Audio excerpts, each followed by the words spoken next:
మరి ఒక కృతజ్ఞతలు తెలుసుకుంటూ కూడా వారి ముస్లిం సోదరులకు ఇస్తారు ఇవ్వడం ఇది యొక్క బేతం సేవలో భారతదేశంలో కాకుండా నాకు తెలిసినటువంటి సందర్భం ఏమంటే బేతం సేవనే ఒక ఐకానికంగా చాలా విస్తృతంగా ఈ కార్యక్రమాన్ని నిర్వహించినందుకు వారికి కూడా నాకు కృతజ్ఞతలు తెలియజేస్తుంది.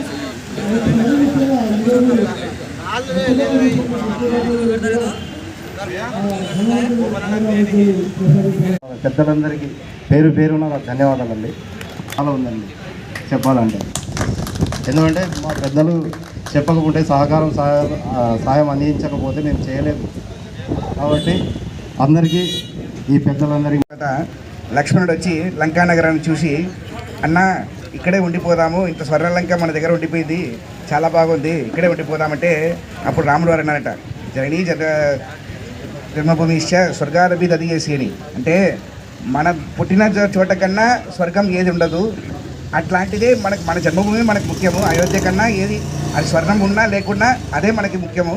అట్లానే ఈరోజు అందరూ కులమతాలు పక్కకు పెట్టి భారతదేశం కోసం ఎదగాలి అంటే ప్రతి ఒక్కరూ వాళ్ళ మార్గంలో ఉన్నారు. ఆదిశంకరాచార్యులు చెప్పినట్టు ఆకాశార్పణితంతో